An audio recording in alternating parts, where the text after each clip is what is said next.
They were unapologetically Screamo before and after it was cool, pioneering the genre as early as 1999. But just 2 albums in, and the band was brawling on stage and collapsing back to oblivion behind the curtain.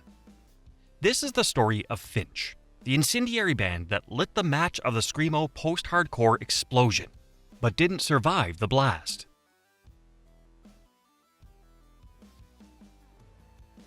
They started as a cover band, but their wide-ranging tastes led them to an exciting new sound.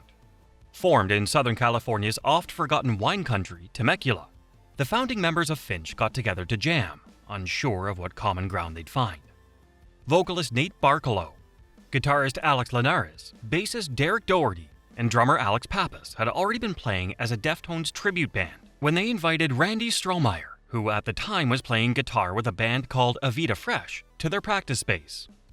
Speaking to the Aquarian, Strohmeyer recalls that first meeting as being exciting for the simple fact of meeting other people in the small town who were interested in playing rock music. Yet, once they jammed together, it was clear that their musical tastes were just a bit at odds. They were really into metal and stuff at the time, said Strohmeyer, and I was really into a lot more emo stuff like old Jimmy Eat World and Mineral. Definitely more of a poppier kind of sound. So when I started writing songs with the band, it just kind of developed its own character. That unique sonic marriage would be the foundation of their particular style. The 4 boys were now 5, and they called their new band Numb. After writing only 4 songs, new lead guitarist Randy Strohmeyer came up with a clear vision of how they get signed, and he knew just which label to target. When he was a younger man, Randy had written fan mail to the owner of Drive-Thru Records, Richard Rain. They had since developed a friendship, and so once again Strohmeyer reached out to Rain to see if he'd like to hear his band play. Rain loved what he heard. They were signed to Drive-Thru immediately. The boys then decided to change their name to Finch, a somewhat random moniker inspired by a poster of the small bird spotted by Alex's girlfriend. They released their first EP, Falling into Pieces, in October of 2001, introducing the world to a sound that was, as Alex Linares would tell Punktastic, too hard to be emo and too soft to be called metal or anything close to that. So I think we found some kind of gray area in the world of music. For Drive-Thru Records, who had just snatched up a bevy of new artists, including New Found Glory, The Starting Line, and Something Corporate, Finch was an excellent fit. The band found instant recognition that summer on the Drive-Thru Records stage of Warped Tour, and by the end of 2001, Finch wasn't just some quiet new band trying to fit in. No, they were loudly redefining what post-hardcore and emo could do, together.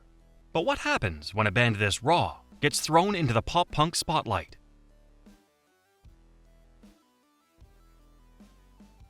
Following only 5 months after the release of their traction-gaining EP, the band released their first debut album, What It Is to Burn.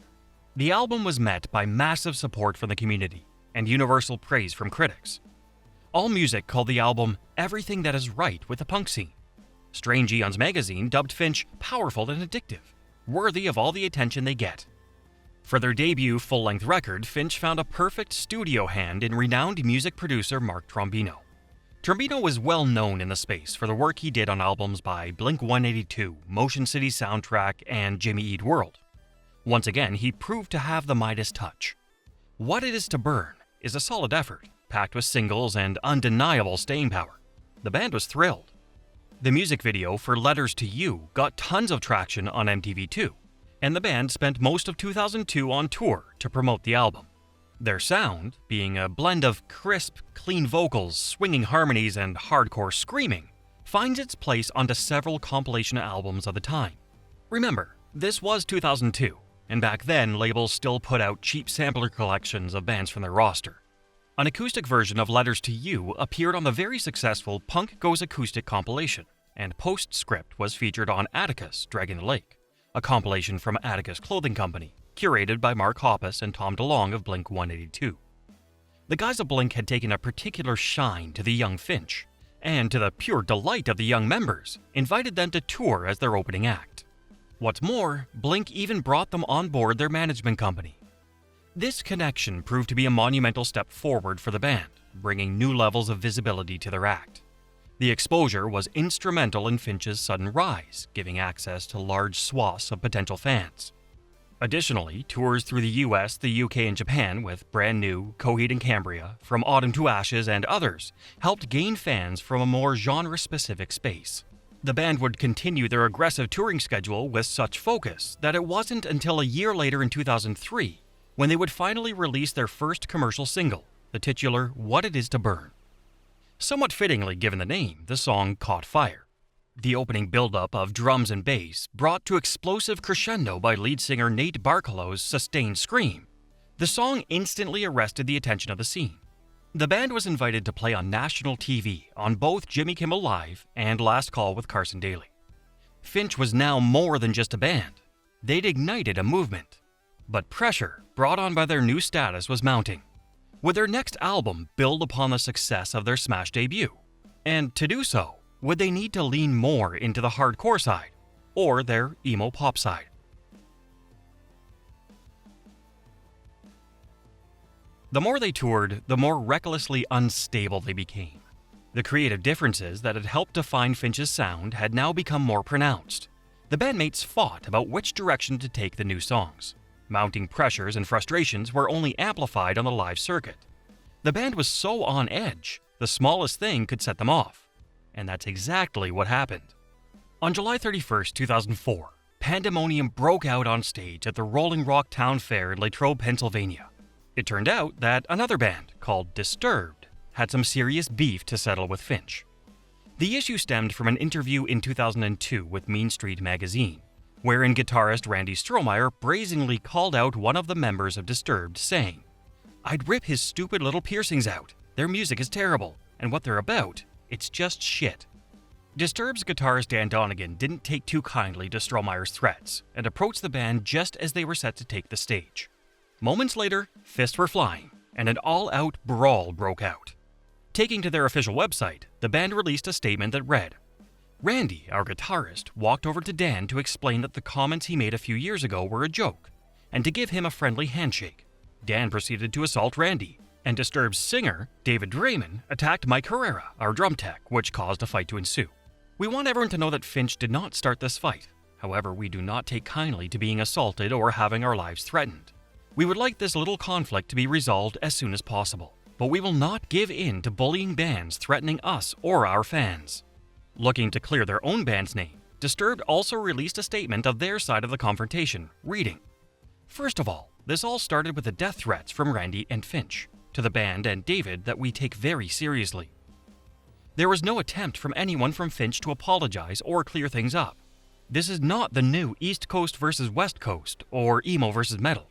It is a simple life lesson. There are consequences for your actions." Regardless of which side fans were taking, it was clear that all was not right within Finch. Wound up and rowdy, the band would have to wrangle themselves together and get back in the studio. But would their fans embrace what was to come? Or would Finch get lost in the mosh pit?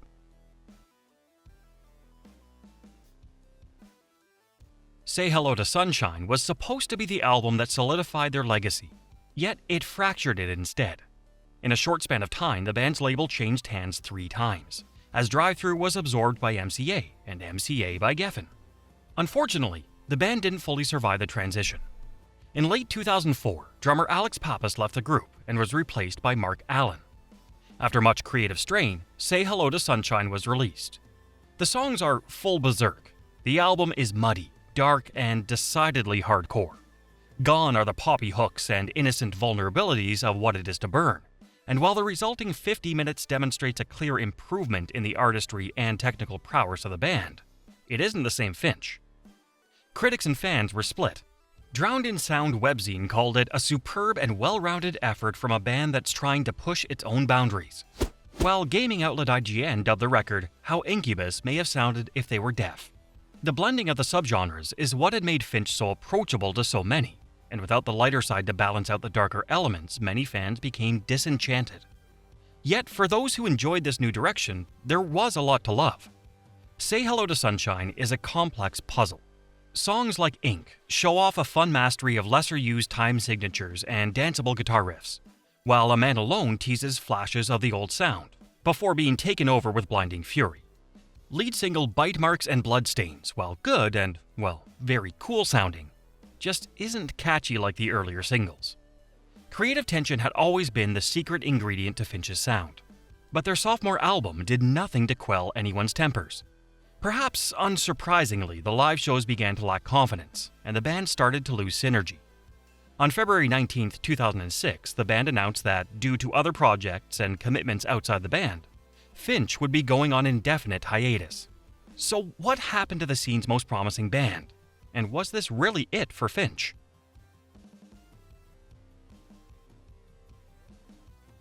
They were gone, but not forgotten. Fans occupied the band's MySpace page, clamoring for a reunion and new music. Rumors swirled until 2008 when Randy Strohmeyer announced the band's return. The scene was ecstatic to have them back. A self-titled EP, though only 4 songs long, reunites fans behind a sound that is at once cohesive and evolved. In a 2009 interview with Caught in the Crossfire, Alex Linares blamed the breakup on former bassist Derek Doherty, calling him poisonous and not a good person to be around. He also confirmed a better working relationship with new bassist Daniel Wanacott and new drummer Drew Markoglis. For those of you keeping score, that's now the second big shakeup to the roster. It was also proof to fans that the band hadn't grown up and was still prone to airing their dirty laundry to the press. Yet, just as they were getting their second wind, and after promising fans an incredible third record, Finch once again capsized. Taking to their website on December 17, 2010, the band announced that they were flat out calling it quits. They wrote, "Over the past few years, we have collectively gone insane trying to achieve the common goal of writing our new record. We apologize deeply for letting you down. Please forgive us, and please keep listening to Finch." Choosing to bow out with grace, the band left fans a not insignificant parting gift. 2 new songs, Hail to the Fire and World of Violence, a bonus version of the 2008 self-titled EP with 3 extra tracks, a Far Cry from Home Live in Tokyo 2009 DVD featuring 18 songs and a cover by Barry White by Far. It was an abrupt and odd announcement. It was clear in the newly released tracks that the band still had a lot to say, so why were they giving up now? Would they ever be able to reel in their drifting musical palettes? Would there really never be a third album when they were already so close?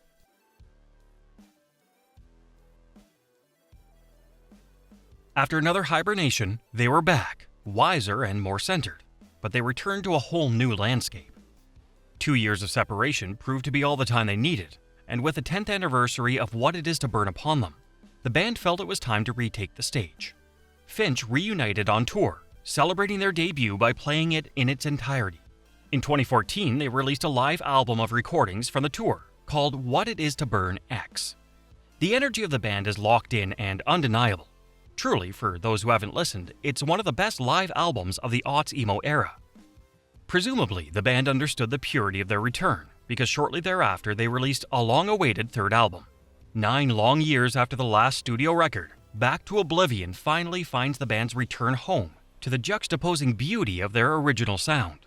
Perhaps touring What It Is to Burn reminded them that the pop-punk and emo touches are what made their metal and post-hardcore flavors so uniquely savory. Though the album is praised almost universally, one thing is evident. It's just too late.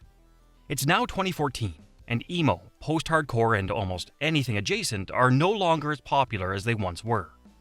The scene they helped to create was vanishing. With one last breath, the band drops a free acoustic album, Steel, Wood, and Whiskey, in 2015. I'm sure it won't surprise anyone at this point of the story to learn that in 2016, Finch once again clipped its own wings. Speaking on behalf of the other members, frontman Nate Barkalow announced to the world, "With a heavy heart, I'm sorry to say that Finch is done playing together." To the others in the band, the announcement, though issued without their consultation, was not shocking. Nate had reportedly skipped out on recording sessions the previous year, and in the last several months, had stopped communicating with the band altogether. Addressing the fans directly as a group, the remaining members had this to say. In 2009, Nate walked away from an album and quit. Yesterday, Nate quit again, for the 3rd time in the band's history. We've always had the best intentions. We always strove to create the best songs we could. But you cannot control other people's behavior. Nate's choice to quit again is disappointing. In classic Finch fashion, a parting gift of 9 demos was released, leaving fans with a bittersweet feeling. Great, new Finch and the new material sounded good, but the songs are without polish, and because of Nate, they may never get the finish they deserve. Trust from fans was out the window. Breakups had become routine. Were fans just supposed to play along and wait 2 years for another reunion? Or was this a case of the boy who cried wolf, and was Finch in mortal trouble?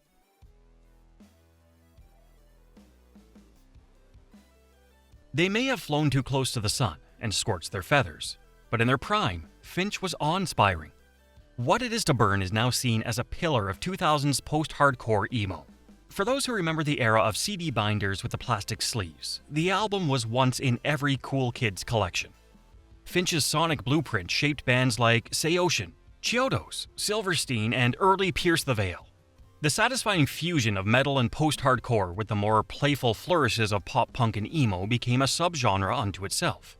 Fans still pack out reunion shows, and the ever-present question of will we get a proper reunion and a new album still looms large, as the band has been active again for some time.